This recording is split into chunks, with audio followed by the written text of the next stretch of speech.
Hello बच्चों, नमस्कार। इस वीडियो में मैं आपको एम्स पैरामेडिकल के लिए फिजिक्स का इम्पोर्टेंट क्वेश्चन कराने वाला हूँ। तो सारा क्वेश्चन एग्जाम को देखते हुए बनाया गया है, तो एक एक क्वेश्चन एक एक कंसेप्ट को आपको अच्छे से एग्जाम से पहले करके जाना है। तो चलिए शुरू करते हैं अपने पहले क्वेश्चन से। देखिए, पहला क्वेश्चन बोल रहा है to make a volt meter from sensitive galvanometer. Galvanometer से वोल्ट मीटर बनाना है तो किस टाइप से कनेक्शन करना पड़ेगा। तो अगर एक गैल्वेनोमीटर को हमें वोल्ट मीटर में कन्वर्ट करना है तो हमें एक हाई रेसिस्टेंस को सीरीज में लगाना पड़ेगा, तब जाके ये गैल्वेनोमीटर वोल्ट मीटर में कन्वर्ट हो जाएगा। क्योंकि सीरीज में क्या होता है कि करंट सेम होता है लेकिन वोल्टेज अलग अलग होता है। तो गैल्वेनोमीटर को डैमेज होने से बचाने के लिए यहाँ पर एक हाई रेसिस्टेंस को सीरीज में लगाते हैं, तब जाके ये गैल्वेनोमीटर वोल्ट मीटर में कन्वर्ट हो जाता है। तो ऑप्शन पढ़िए, high resistance is connected in parallel. Parallel वाला तो ऐसे ही आप कट कर सकते हैं क्योंकि पैरेलल में यहाँ पर कोई रेसिस्टेंस को कनेक्ट नहीं किया जाता है ना। गैल्वेनोमीटर को वोल्ट मीटर में कन्वर्ट करने के लिए सीरीज कनेक्शन हम लोग करते हैं और हाई रेसिस्टेंस को कनेक्ट करते हैं सीरीज में। करेक्ट ऑप्शन आपका तीसरा हो जाएगा, है ना। चौथा नहीं होगा, लो रेसिस्टेंस को नहीं लगाया जाता है। वहीं आपसे पूछा जा सकता है कि अगर गैल्वेनोमीटर को एमीटर में कन्वर्ट करना है तब किस तरीके से कनेक्शन करेंगे, तब किस तरीके से शंटिंग करेंगे। तो अगर आपको एक गैल्वेनोमीटर को एमीटर में कन्वर्ट करना है तो वहां पर हम लोग एक लो रेसिस्टेंस को पैरेलल कनेक्ट करते हैं। क्योंकि पैरेलल में क्या होता है कि वोल्टेज सेम होता है, करंट अलग अलग होता है, और ये जो गैल्वेनोमीटर है ये मैक्सिमम आईजी करंट को ही झेल सकता है। तो करंट का सही तरीके से डिवीजन हो सके ना, गैल्वेनोमीटर को डैमेज होने से बचाने के लिए एक गैल्वेनोमीटर को एमीटर में कन्वर्ट करने के लिए हम लोग शंटिंग पैरेलली करते हैं और वहाँ पर जो रेसिस्टेंस यूज़ करते हैं वो लो होना चाहिए, तभी जाके एक गैल्वेनोमीटर को हम लोग एमीटर में कन्वर्ट कर सकते हैं। तो ये जो आप देख रहे हैं ये एमीटर है, गैल्वेनोमीटर को एमीटर में कन्वर्ट कर दिया गया, और यहाँ पर आप देख रहे हैं कि गैल्वेनोमीटर को वोल्ट मीटर में कन्वर्ट कर दिया गया। तो दोनों तरीके से क्वेश्चन आपसे पूछा जा सकता है, तो दोनों मैंने आपको बता दिया, दोनों को ध्यान रखना है। फिर इसका करेक्ट ऑप्शन तीसरा हो जाएगा। अगला क्वेश्चन है कि the graph between the angular momentum J and angular velocity omega will be. Angular momentum और एंगुलर वेलोसिटी में कैसा रिलेशन है ये आपको पता है, तो ग्राफ बन जाएगा। तो एंगुलर मोमेंटम जे बराबर होता है आई ओमेगा। आई क्या है, मोमेंट ऑफ इनर्शिया, ओमेगा क्या है, एंगुलर वेलोसिटी। तो आप देख रहे हैं कि एंगुलर मोमेंटम और एंगुलर वेलोसिटी में डायरेक्ट रिलेशन है, और डायरेक्ट रिलेशन जब होता है तो ग्राफ जो है ये ओरिजिन से पास करता है और स्ट्रेट लाइन होता है। तो ऐसा ग्राफ आपको पहला वाला में दिख रहा है, करेक्ट ऑप्शन पहला हो जाएगा, है ना। बाकी सब नहीं होगा। दूसरा तो इन्वर्स रिलेशन वाला बनता है, ये भी डिक्रीजिंग ग्राफ है, ये इंक्रीजिंग पैराबोला ग्राफ है, ये भी नहीं होगा, है ना। करेक्ट ऑप्शन आपका पहला हो जाएगा। अगला क्वेश्चन बोल रहा है कि if torque on a body zero then which is conserved. अगर किसी बॉडी पे टोर्क जीरो हो जाए, टाउ नेट जो है जीरो हो जाए, वहां पर एंगुलर मोमेंटम जो होता है ये कंजर्व्ड हो जाता है। आई ओमेगा उस समय कांस्टेंट हो जाता है। जब नेट फोर्स जीरो होता है वहां पर हम लोग यूज करते हैं आई वन ओमेगा वन बराबर आई टू ओमेगा टू, है ना। इस कंसेप्ट पे भी बहुत सारा क्वेश्चन आपसे पूछा जाता है। खैर यहाँ तो थ्योरेटिकल है। इसमें बोल रहा है कि if the system is released then the acceleration of centre of mass of the system. ये एक टू मास का पुली वाला सिस्टम दिया गया है। बोल रहा है कि इसको रिलीज कर दिया जा रहा है, इसको छोड़ देंगे तो छोड़ेंगे तो क्या होगा, ये भारी वाला नीचे आएगा और हल्का वाला ऊपर जाएगा। तो अगर आपसे सिंपल एक्सेलरेशन पूछता है, जब इसको रिलीज करने के बाद ये बॉडी किस रफ्तार से नीचे आ रहा है, इसका एक्सेलरेशन क्या है, या ये जो छोटा वाला हल्का बॉडी है ये किस रफ्तार से ऊपर जा रहा है, मतलब उसका एक्सेलरेशन बताइए। सेंटर ऑफ मास का एक्सेलरेशन नहीं पूछता, तो ये फेमस क्वेश्चन है ना, डायरेक्ट आपको फार्मूला पता होना चाहिए। वहाँ पर एक्सेलरेशन निकलता है M two minus M one by M one plus M two into G, है ना। इसमें आपसे टेंशन भी पूछ सकता है कि बताइए इस थ्रेड में कितना टेंशन है, तो टेंशन का फार्मूला होता है two m one m two into g by M one plus M two. जब आपसे सेंटर ऑफ मास का एक्सेलरेशन ना पूछे, सिंपल बॉडी का एक्सेलरेशन पूछे, तो ये आपका फार्मूला यूज करना है। सेंटर ऑफ मास का एक्सेलरेशन पूछे तो उसका ही फार्मूला सेम ऐसा ही होता है, बस आपको स्क्वायर कर देना है ना। सेंटर ऑफ मास का एक्सेलरेशन हो जाएगा m two minus M one by M one plus M two, बस इसका आप स्क्वायर कर दीजिए एन टू जी, वहाँ से आपको सेंटर ऑफ मास का एक्सेलरेशन मिल जाएगा। जो भारी वाला है उसको हम एम टू बोल रहे हैं और जो छोटा वाला है उसको हम एम वन बोल रहे हैं।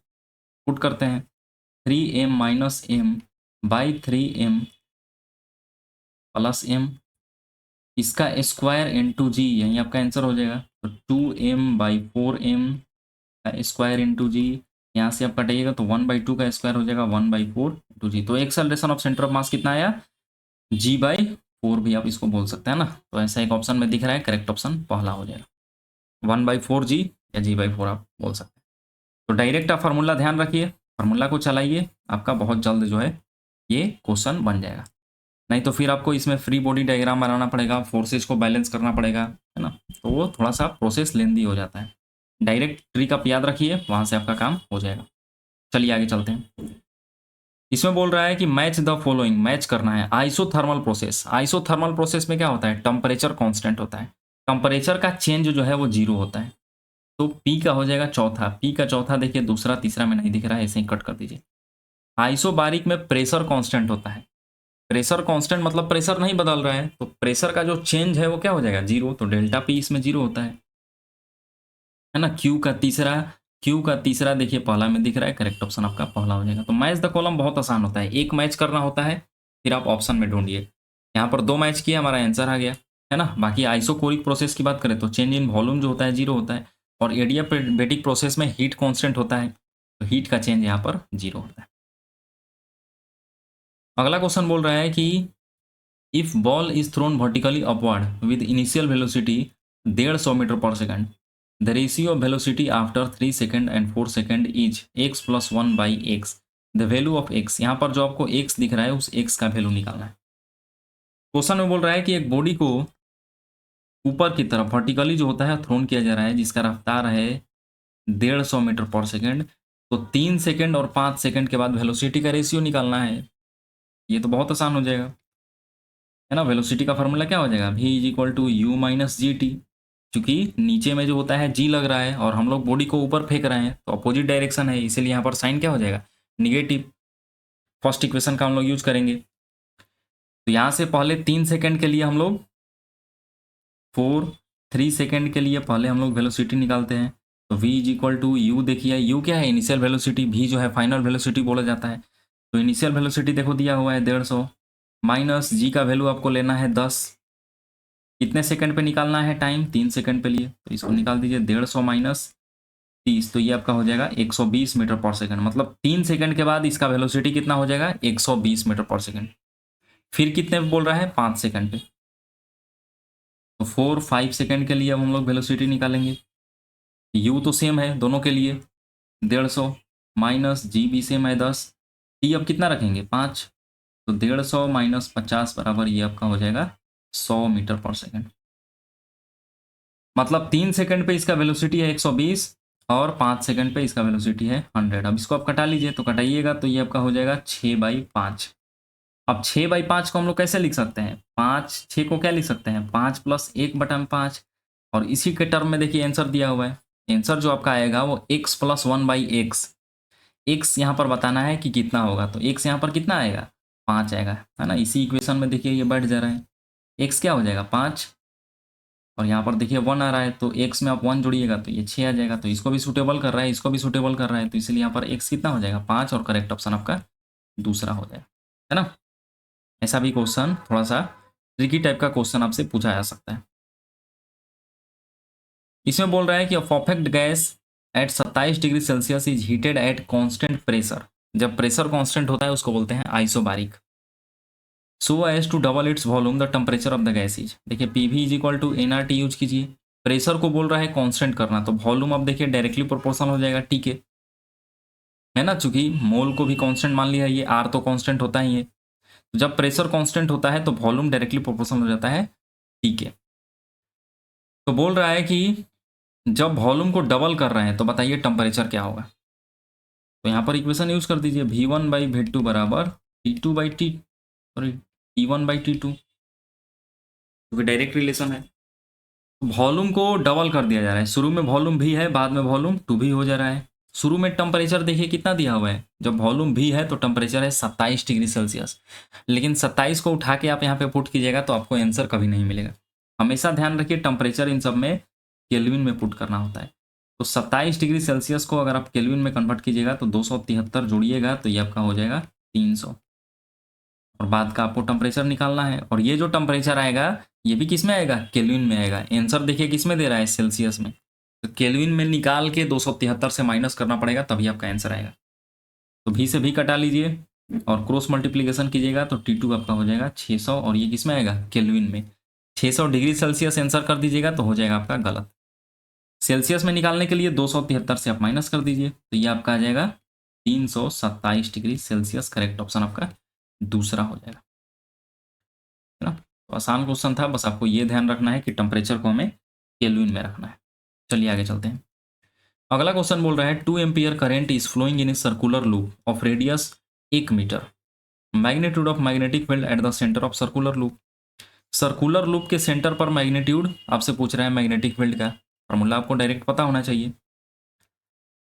कि सर्कुलर लूप के सेंटर पर जो मैग्नेटिक फील्ड का फॉर्मूला होता है mu naught upon 4 pi 2 pi I by r होता है ना। आप इसको कटा के भी लिख सकते हैं।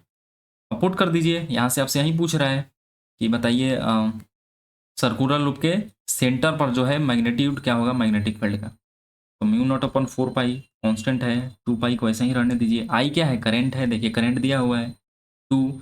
आर क्या है, यहाँ पर रेडियस है, रेडियस भी दिया हुआ है 1। अब इसको आप सोल्व कर लीजिए।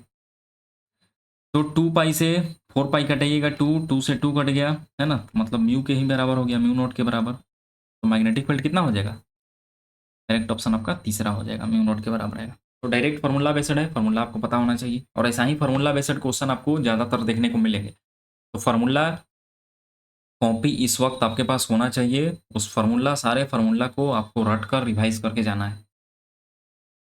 चलिए आगे चलते हैं। अगला क्वेश्चन बोल रहा है कि find the potential V at the junction.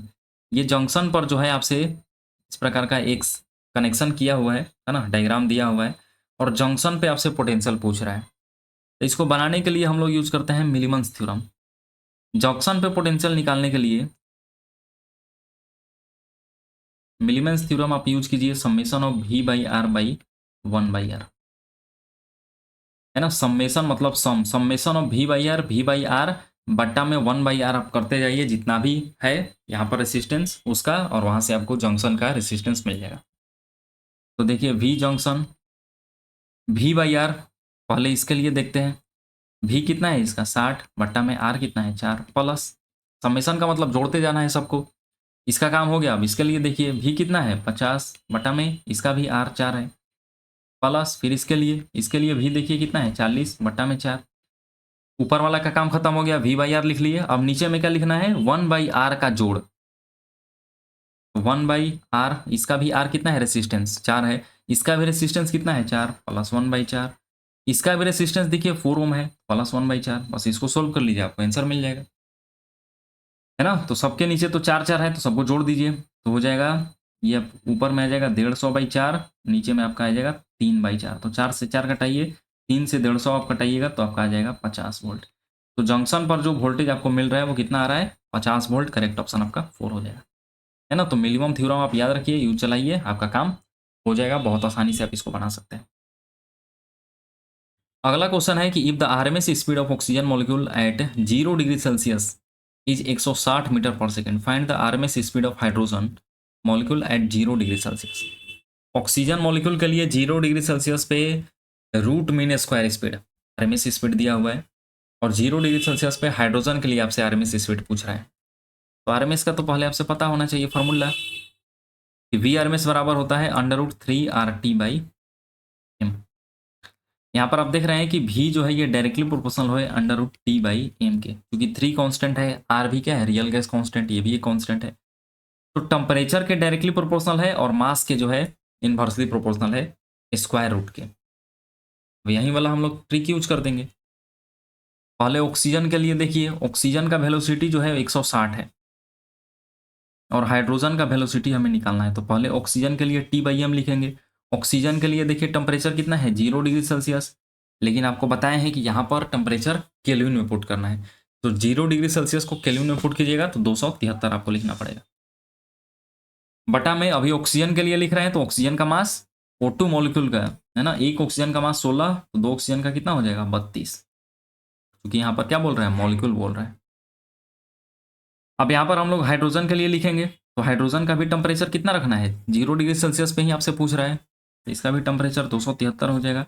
और H2 का मास हो जाता है 2। अब इसको आप सोल्व कर लीजिए। तो 273 से 273 कट गया, 2 से 32 कटाइएगा तो 16 हो जाएगा। और इसको आप रूट से बाहर निकालिएगा तो ये आपका हो जाएगा 1/4।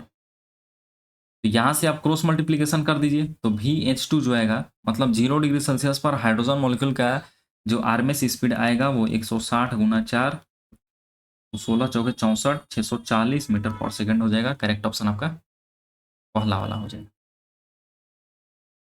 है ना। ऐसा आसान आसान क्वेश्चन भी आपसे पूछा जाता है। आपसे फार्मूला पता होना चाहिए और कैसे उसका यूज करना है ये आपको बस आना चाहिए, आपका काम हो जाएगा। अगला क्वेश्चन है कि which one of the following represent forward bias diode. देखिए फॉरवर्ड बायस डायोड को प्राप्त करने के लिए, है ना, ये जो आप देख रहे हैं ये डायोड का फिगर है। इसमें ये जो ब्रैकेट वाला आप देख रहे हैं ये P है और डंडा जो आप देख रहे हैं इसको बोलते हैं N।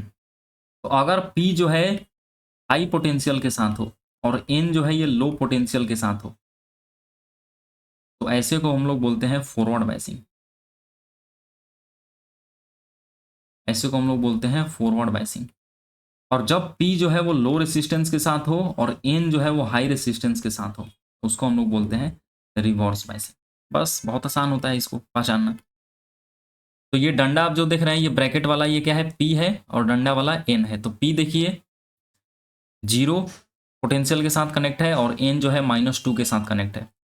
तो 0 जो है -2 से बड़ा होता है, इसका मतलब P जो है वो हाई पोटेंशियल के साथ है और N जो है वो लो पोटेंशियल के साथ। P हाई पोटेंशियल के साथ, N लो पोटेंशियल के साथ। और जब ऐसा कनेक्शन रहता है तो उसी को बोलते हैं फॉरवर्ड बायसिंग, मतलब पहला ही आंसर आपका हो जाएगा। बाकी सब चेक कर लीजिए क्यों नहीं है फॉरवर्ड बायसिंग। ये P है ये N है। P देखिए -4 के साथ कनेक्ट है और N जो है -3 के साथ। तो -3 -4 से बड़ा है, मतलब N वाला हाई पोटेंशियल के साथ है, P वाला लो पोटेंशियल के साथ है। तो ऐसा रिवर्स बायसिंग में होता है। पहला वाला फॉरवर्ड है, दूसरा वाला रिवर्स है। वैसा ही आप इन सबको चेक कीजिएगा तो P लो के साथ है, N जो है हाई के साथ है, ये भी रिवर्स है। लास्ट वाला देखिए P जो है 3 और N जो है 5 के साथ। तो N वाला जो है हाई पोटेंशियल के साथ, P वाला लो पोटेंशियल के साथ ऐसा रहता है तो रिवर्स बायसिंग होता है ना। तो रिवर्स फॉरवर्ड आपको पहचानने आना चाहिए। फ्री में आपको 4 नंबर मिलता है। अगला क्वेश्चन बोल रहा है कि a charge Q is placid eight the centre of the line joining two equal charge Q। दो इक्वल चार्ज यहाँ पर बोल रहा है Q है, इसके एकदम बीच में जो है एक स्मॉल चार्ज Q को रखा जा रहा है।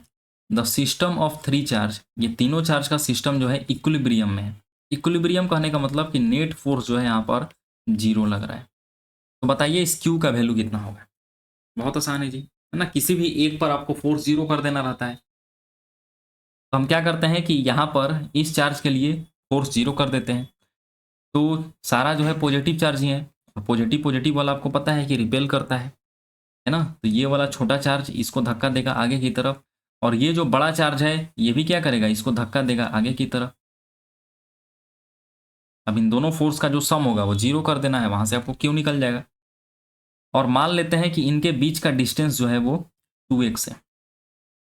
मान लेते हैं कि इनके बीच का डिस्टेंस 2x है और क्वेश्चन में देखिए बोला जा रहा है कि ये जो छोटा चार्ज है ये एकदम बीच में रखा जा रहा है, मतलब यहाँ से यहाँ तक के बीच का दूरी x और यहाँ से यहाँ के बीच का दूरी भी x हो जाएगा। अब सोल्व कर लिए। ये इस पे कितना फोर्स लगा रहा है, इसके फोर्स को हम F1 मान लेते हैं और ये जो बड़ा वाला Q है ये बड़ा वाला Q पर कितना फोर्स लगा रहा है इसको हम लोग F2 मान रहे हैं। F1 जो आपका आएगा ये KQ बटा में x स्क्वायर हो जाएगा और F2 जो कि बड़ा वाला के लिए है ये आपका आ जाएगा KQ स्क्वायर, है ना। कूलम्स लॉ यूज करेंगे KQ1 Q2 by x square. तो यहाँ पर 2x का स्क्वायर, चूंकि यहाँ से यहाँ के बीच का दूरी कितना है 2x, तो 2x का स्क्वायर कीजिएगा तो हो जाएगा 4x स्क्वायर। चूंकि सिस्टम इक्विलिब्रियम में है तो नेट फोर्स, जो फोर्स का जो सम होगा वो किसके बराबर हो जाएगा, 0 के बराबर। एफ नेट जो होगा F1 प्लस F2 ये किसके बराबर हो जाएगा, 0 के बराबर। इसको पुट कर दीजिए KQQ by x square plus KQ square by 4 square is equal to 0। अब बराबर के इस साइड लेके आइएगा तो माइनस में हो जाएगा, है ना। इधर सोल्व करते हैं हम। KQQ बाई एक्स स्क्वायर बराबर 0, मतलब बराबर के इस साइड लाएं तो ये माइनस में अब हो जाएगा KQ square by 4x square. तो आप कटा लीजिए आपको आंसर मिल जाएगा स्मॉल क्यू। K से K कट गया, एक Q से एक Q बड़ा Q कट गया एक्स स्क्वायर से एक्स स्क्वायर कट गया। तो यहाँ पर आप देख रहे हैं कि जो स्मॉल क्यू का वैल्यू आ रहा है ये -q/4 आ रहा है। करेक्ट ऑप्शन आपका हो जाएगा बी वाला, है ना। इस प्रोसेस से भी आप चल सकते हैं या फिर एक ट्रिक होता है उस ट्रिक को भी आप यूज कर सकते हैं, है ना। जहाँ पढ़े होंगे वहाँ पर आपको ट्रिक भी बताया गया होगा। चलिए आगे चलते हैं। Which of the following PV curve represent maximum work done. PV graph में अगर आपको वर्क डन निकालना है तो जो एरिया होता है पीवी ग्राफ का ये हमें वर्क डन देता है ना। एरिया जो क्षेत्रफल होता है पीवी ग्राफ का ये हमें वर्क डन देता है। तो किसमें मैक्सिमम वर्क डन होगा, जिसका एरिया ज़्यादा उसमें वर्क डन ज़्यादा। तो अब एरिया ढूंढना है। इसका देखिए एरिया ये है, इसका एरिया ये है। सी वाले में देखिए ज़्यादा एरिया दिख रहा है तो सी वाले में वर्क डन क्या हो जाएगा, ज़्यादा हो जाएगा। डी में तो कोई वर्क डन ही नहीं होगा, है ना। करेक्ट ऑप्शन आपका सी हो जाएगा, उसी में सबसे ज़्यादा वर्क डन होगा। अगला क्वेश्चन देखिए आपसे पूछ रहा है इक्विवेलेंट कैपेसिटेंस ऑफ कॉम्बिनेशन। ये कॉम्बिनेशन दिया हुआ है, इसमें आपसे इक्विवेलेंट कैपेसिटर पूछ रहा है। वैसे क्वेश्चन को इक्विवेलेंट रेसिस्टेंस हो गया, कैपेसिटेंस हो गया, निकालने के लिए पॉइंट पोटेंशियल मेथड का यूज करते हैं। पॉइंट पोटेंशियल मेथड कहता है कि वायर में हर जगह पोटेंशियल सेम होता है। जैसे देखिए यहाँ पर ए है, यहाँ पर भी ए होगा, वैसे ही चलते जाइए, यहाँ पर भी ए होगा पोटेंशियल, यहाँ पर भी ए होगा। अब बीच में कैपेसिटर आ गया तो अब पोटेंशियल यहाँ पर ए नहीं हो सकता है ना। जब तक कुछ बीच में नहीं लगा हुआ है कोई कनेक्शन तब तक पोटेंशियल सेम रहता है। वैसे ही बी के लिए देखिए, यहाँ से पोटेंशियल, यहाँ भी बी, यहाँ भी बी, यहाँ भी बी, बीच में कुछ नहीं लगा है, यहाँ भी बी, यहाँ भी जंक्शन पे बी हो जाएगा। अब यहाँ पर आप देख रहे हैं कि ऊपर में भी पोटेंशियल बी, नीचे में भी पोटेंशियल बी। जब पोटेंशियल सेम हो जाता है तो बीच में जो आपका सर्किट, बीच में जो आपका रेसिस्टेंस या कैपेसिटेंस लगा रहता है उससे कोई भी चार्ज यहाँ पर फ्लो नहीं करेगा, है ना। कैपेसिटर में चार्ज फ्लो करता है, रेसिस्टेंस में करंट फ्लो करेगा। तो यहाँ पर पोटेंशियल सेम होने की वजह से ये जो आपका बीच में कैपेसिटर दिख रहा है इससे कोई चार्ज फ्लो नहीं करेगा। ऐसे केस को बोलते हैं शॉर्ट सर्किट। तो ये जो कैपेसिटर है ये शॉर्ट सर्किट हो गया, मतलब आप इसको उखाड़ कर फेंक सकते हैं। तो एक जो नया आपका जो अब डायग्राम बनेगा वो बनेगा ऐसा। सिर्फ और सिर्फ यहाँ पर दो ही कैपेसिटर आपको दिखाना है, ये तीसरा वाला किसी काम का नहीं। इसमें आप निकाल लीजिए कैपेसिटर, इसका भी कैपेसिटेंसी, इसका भी कैपेसिटेंसी। तो जब दो कैपेसिटर सीरीज में लाता है तो इक्विवेलेंट कैपेसिटर कैसे निकलता है, C1 + C2 से। C1 भी C है, C2 भी C है, तो C + C क्या हो जाएगा, 2C। करेक्ट ऑप्शन आपका C हो जाएगा। तो ये आपको ध्यान रखना है कि जब पोटेंशियल सेम हो जाए तो वो शॉर्ट सर्किट का केस हो जाता है, उसको हम लोग उखाड़ कर फेंक देते हैं, ओपन सर्किट की तरह बिहेव करता है। अगला क्वेश्चन है कि the ratio of escape velocity at earth v to the escape velocity of planet Vp whose radius and mean velocity are twice as that of Earth। Ratio आपसे पूछ रहा है escape velocity अर्थ का और एक प्लेनेट है जिसका रेडियस और डेंसिटी दोनों जो है अर्थ से ज़्यादा है। तो सबसे पहले तो आपको escape velocity का फॉर्मूला पता होना चाहिए, ये होता है √2gm/r। लेकिन आप देख रहे हैं इस फार्मूला में डेंसिटी नहीं आ रहा है, लेकिन क्वेश्चन में आपको डेंसिटी दिया हुआ है। तो पहले आप इसको डेंसिटी के टर्म में इस फार्मूला को ब्रेक करना पड़ेगा। ये क्या है, मास। हमें पता है कि डेंसिटी बराबर मास बाई वॉल्यूम होता है। तो मास को लिख सकते हैं डेंसिटी, डेंसिटी को रो से मेनली डोनेट किया जाता है, रो गुना भी वॉल्यूम। तो यहाँ पर 2gm के जगह पे आप लिख सकते हैं रो और गुना वॉल्यूम, चूंकि ये सब क्या है जी, स्फेयर है। अर्थ कैसा होता है, स्फेयर। स्फेयर का वॉल्यूम होता है 4/3πr³ और नीचे में आपका एक रेडियस है। अब इसको आप कटा लीजिए तो देखिए एक आर से एक आर कटेगा तो ये r² बचेगा। हमें सिर्फ रेशियो लेना है तो उसको लेंगे जो कांस्टेंट नहीं होगा। जो कांस्टेंट है उसको रेशियो में नहीं लिया जाता है। जैसे देखिए 2 कांस्टेंट है, g कांस्टेंट है, रो कांस्टेंट नहीं है तो रो को लेंगे। 4/3 कांस्टेंट है, पाई कांस्टेंट है, r कांस्टेंट नहीं है। r² को जब आप रूट से निकालिएगा तो सिंपल r बचेगा। मतलब आप देख रहे हैं ये जो v है इसके वेलोसिटी है ये डायरेक्टली प्रोपोर्शनल है r के और √रो के मतलब डेंसिटी के। अब इसी प्रोपोर्शनलिटी का हम लोग यूज कर देंगे, है ना। तो रेशियो निकालना है तो ऊपर में पहले v लिखेंगे और नीचे में vp लिखेंगे। तो v के लिए डेंसिटी रो और रेडियस मान लेते हैं कि r है ना। प्लेनेट के लिए बोल रहा है कि जो अर्थ का रेडियस और जो अर्थ का डेंसिटी है उसका डबल है। तो vp के लिए हम लिखेंगे कि डेंसिटी इसका क्या हो गया, 2 रो हो गया और रेडियस भी कितना हो गया, 2r हो गया। अब इसको आप सोल्व कर लीजिए, वहां से आपको आंसर मिल जाएगा, है ना। तो r से r कट गया और ये √रो से √रो कट गया। तो VE बटा में VP जो आया ये 1/2√2 आया। तो जो रेशियो आया वो कितना आया 1/2√2 मतलब 1:2√2 करेक्ट ऑप्शन आपका सी हो जाएगा, है ना। तो ये डेंसिटी में आपको डायरेक्ट रिलेशन ध्यान रखना है कि जो एस्केप वेलोसिटी होता है वो डेंसिटी के टर्म में डायरेक्टली प्रोपोर्शनल होता है √ρ और गुना r के। बस इसी रेशियो का हम लोग यूज किया है, वहां से आपको आंसर मिल जाएगा। तो ये कुछ फिजिक्स का इंपॉर्टेंट क्वेश्चन था। ऐसा क्वेश्चन जो है कई बार नीट एग्जाम में पूछा गया है। मुझे लगा कि ये सारे क्वेश्चन आपको करा देना चाहिए एग्जाम से पहले, है ना। तो सारे क्वेश्चन कंसेप्ट को अच्छे से कीजिए, अच्छे से करके जाइए, आपको एग्जाम में बेनिफिट्स देखने को मिलेगा। तो मिलते हैं ऐसे ही एक नए वीडियो में। That's all, thank you so much.